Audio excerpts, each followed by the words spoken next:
Today, I am going to be telling you about the three types of characters, or three types of classes usually in video games. They are the warrior, the assassin, and the mage. As in, here go, right here.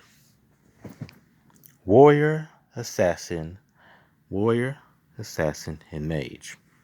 What I mean to tell you about this is the fact that in the warrior and assassin troop, there's a three-way deadlock.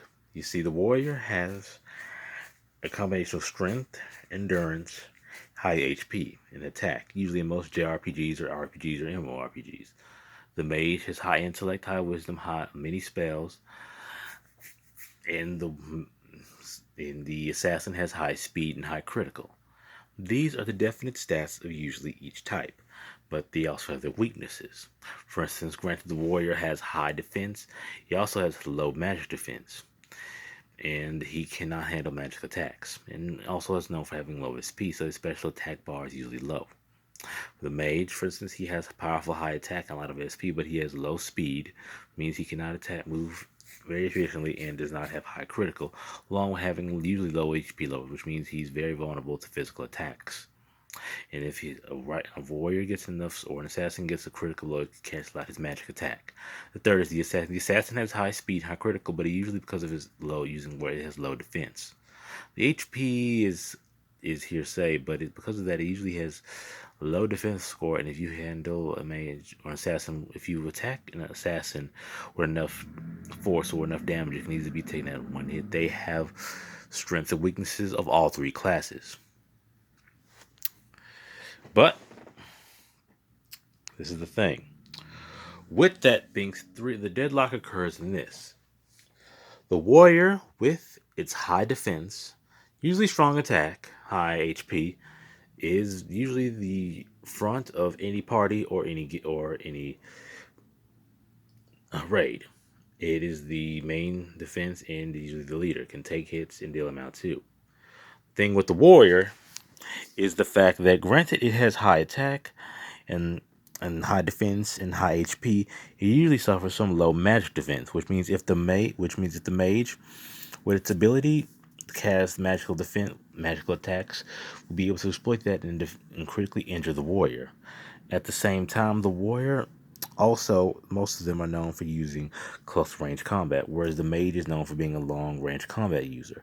Thus, it would naturally have an advantage over against the warrior, and taking in, if we're not counting armor levels or anything, it would have the advantage.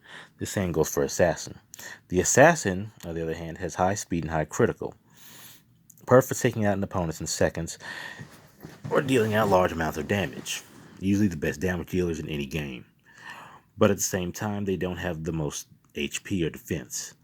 But because of their high speed and high critical, they're perfect for killing mages, because mages take time to cast spells.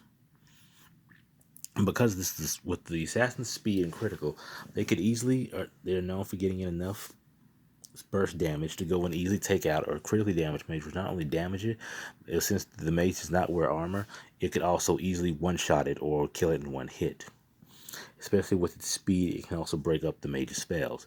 And granted, the reason why, despite the fact that the assassin, like the warrior, might or may not, why it would have an also better chance of killing a mage, and why it also is an advantage, because granted, the mage, the warrior, the assassin has speed, which some of the warrior does not have. That burst damage and the mage having no defense against the assassin's speed or critical attacks would most likely be a disadvantage if one-on-one against an assassin. At the same now against an assassin. Now the last one, the warrior, has an advantage over this. The reason why the warrior has an advantage over the assassin is granted because they're both fighters. The reason why the warrior has an advantage is because whereas the assassin focuses on critically attacking its opponents in quick bursts and making the fight as quick as possible, the warrior is meant to withstand and endure the fight. Usually, characters or warrior types usually have extremely high HP and defense, which means they're known for being tanks, because that they can tank or suffer from attacks that the assassin gives. And because the assassin is not usually equipped with high defense or high armor like the warrior is, when the warrior comes down, it would be able to damage the assassin, where the assassin could, When it does attack the warrior could take all the assassin's attacks, but the assassin could not take all the warrior's attacks, and the warrior has enough HP and defense to withstand the assassin and take him out. And that, my friends, three-way deadlock between the mage, warrior, the assassin. Just so you know, so you'd have advantage, so you will have an advantage against your friend in any PvP type combat in any game, or you just wanted to know when you're choosing a video game character for any RPG, or just to know. So guys, hope I helped. That was fun. Peace.